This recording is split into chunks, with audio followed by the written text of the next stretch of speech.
ما در و چیزی توحید خواندیم که حضرت تمام میگویند تمام انسانیت به ربوبیت الله ایمان داشتند. وقتی که همین را من خوندم به خودم خیلی سوال پیدا شد که اگر اگر تمام انسانیت به ربوبیت الله ایمان می داشتم، نمرود قطعی فرعون مقصد که به تمام انسانیت همچون من رب شما هستم گفته بیان میکردم. رحمت.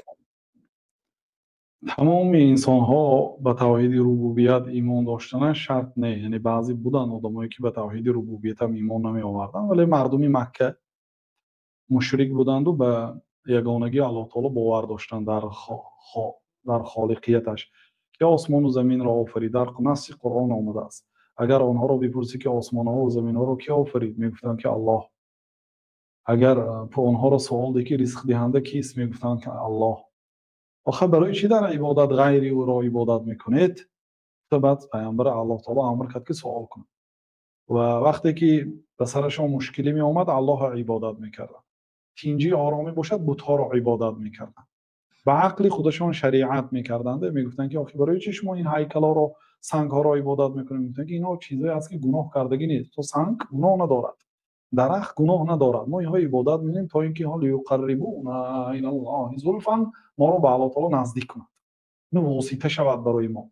میگفتند اینا چیزای بیگناه، مخلوقای بیگناه به نزد الله واسطه شود بین ما و بین الله تعالی در آمده ما رو، یعنی که شفاعت کند. حالا اون که برای الله تعالی واسطه لازم نیست. ما از کجای دنیا باشیم و کدام زبان باشیم، شب است روز است، الله تعالی خواب نمیکنه، الله تعالی مشغول نیست از ما، یعنی او مشغول هست. کل یوم هو فی شأن، هر روز الله تعالی کار میکند، دعای این را قبول میکنه، فلانی را وفات میکنه، فلانی را لعنت میکنه، فلانی را رحم میکنه، فلانی را بیمار میکنه، فلانی را شفا میده. الله تعالی مشغول هست، کار میکنه. کل یوم هو فی شأن در سوره الرحمن بود که هر روز الله تعالی در کار است.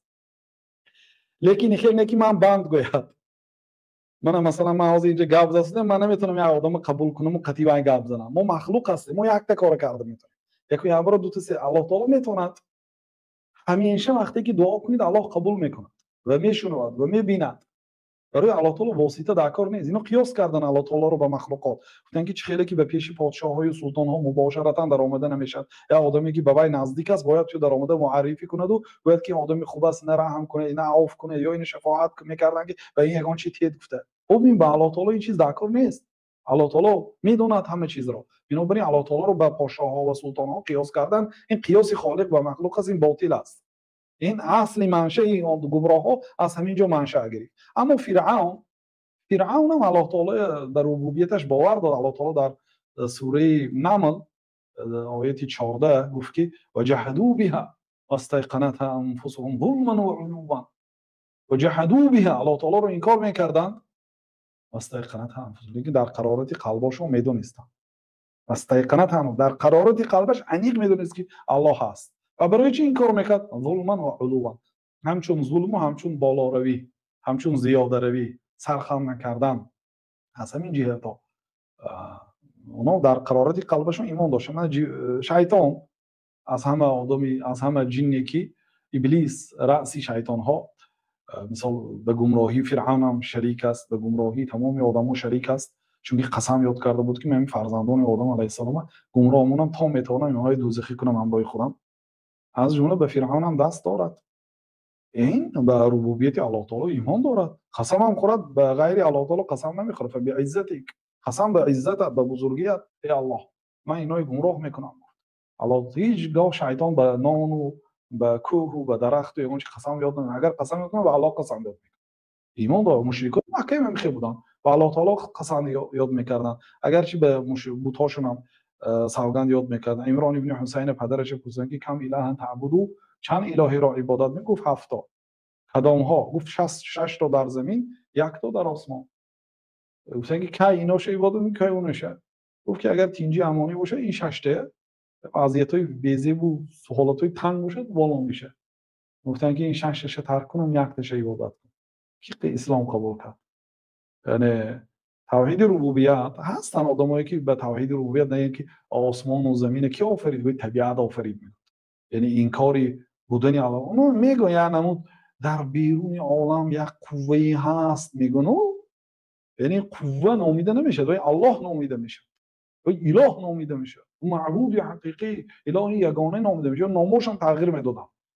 یعنی کمونیستای متریالیستا میگفتن که در بیرون عالم یک قوه هست، میگفتن واقعا الله تعالی در بیرون عالم است.